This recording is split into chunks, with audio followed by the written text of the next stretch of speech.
So welcome back to some more MX versus ATV Supercross Encore. Today we are going to be checking out Salt Lake City 2017 Replica track after the Easter break. It's pretty awesome. It feels really short. I feel like it's probably the shortest track this year. I don't really see any other one being shorter than it because all we have left is East Rutherford and Sam Boyd Stadium, I think. So feels like it's probably going to be the shortest track of the year, at least in the game. It feels really one line too, but that could just be me. I played for, I don't know, maybe 30 minutes on the track just to get a feel for it. It feels very one line. I'm going to do 6 laps, 2 of them being more realistic. I guess, you know, kind of more realistic, what I think they might be doing in the game, or in real life, I guess. And then the other 4 laps, 2 of them are pretty much the same, and then the other 2 are pretty much the same. But we can talk about that when we get there. Let's go check out Salt Lake City. So here we are. This is the 2017 Salt Lake City Replica track. And like I said in the beginning, it feels like a really short track. I mean, if I had to guess, definitely under a minute. Probably under 50 seconds. I don't really know, but I'm guessing something under 50 seconds would probably be pretty quick. Would be a pretty quick lap time. And most of the track here, like everything we went through so far, is I mean, very one line. Now, here's 2 rhythm sections. We can go through this a little bit different, but here we're going to triple, and then 5, and then triple into the corner, and then we will triple, and 5 again, counting those 2 tables, 5, and then double into the corner, and that will be the first lap at Salt Lake City.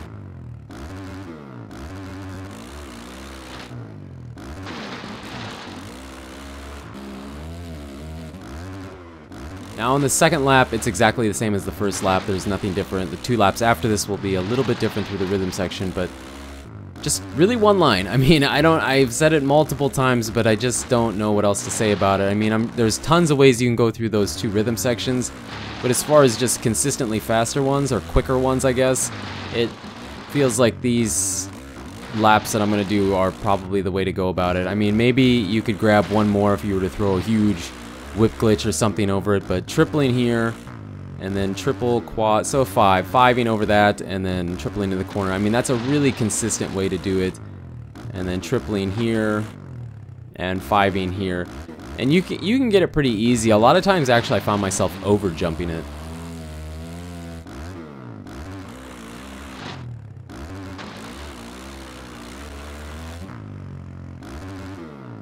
So the third lap here is pretty much the same. I'd say like 90% of this is going to be the same as the first 2 laps were, because there's really no other way to go through this. I mean, you could get through the whoops a bit quicker and get around in and out of your corners a little bit faster, and I think that's the main thing, is just getting in and out of the corner quicker is going to be huge on this track. It's big on all tracks, but I think it's going to be really big here because I think everybody's going to be doing a lot of the same thing. Here we're going to, instead of triple, we're going to quad, and then 5, and then double. That's not really easy because, I mean, I didn't have the tough blocks or anything, so we might have clipped one going into that quad, but I'm pretty sure you could probably do it in an actual race.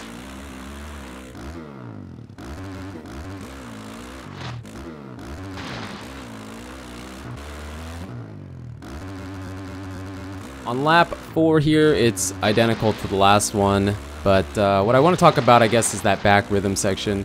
It's quadding and then 5 and then 3, I guess. Really, I don't know if that's going to make much difference because you're going to touch down the same amount of times. So you're going to jump in, jump, and jump. So you're jumping through it 3 times. You know, I don't really think that's going to... I don't know if it's a lot faster. I mean, your entry speed is a bit faster. A bit. Not a lot, but the chances of hitting the tough block or messing it up are high enough. I don't think it'd be worth it, really. I think the race line would be better to take what we did on the first 2 laps. I think that would be better, and then we're hitting this exactly the same.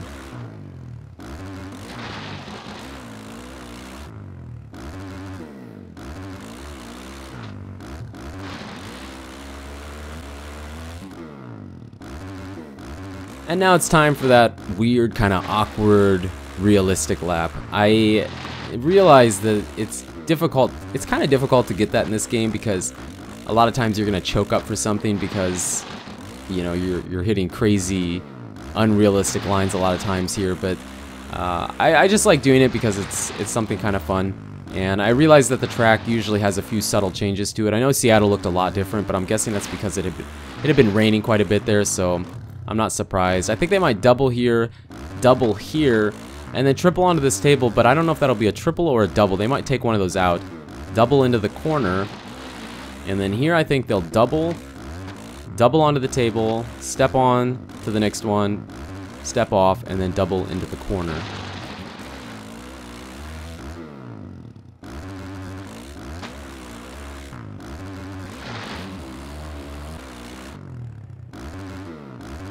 And for the first person helmet cam fanatics out there, this one's for you. I'm not very good at it. I don't play in first person very often. It's just not something I care to do. It does make the game feel quite a bit different, and this isn't really even a realistic lap, kind of a in-between, I guess, and it's a little ugly at the end, but I don't know. A lot of people asked to see this, so I thought I'd try to throw it in every video for these replica tracks, I guess.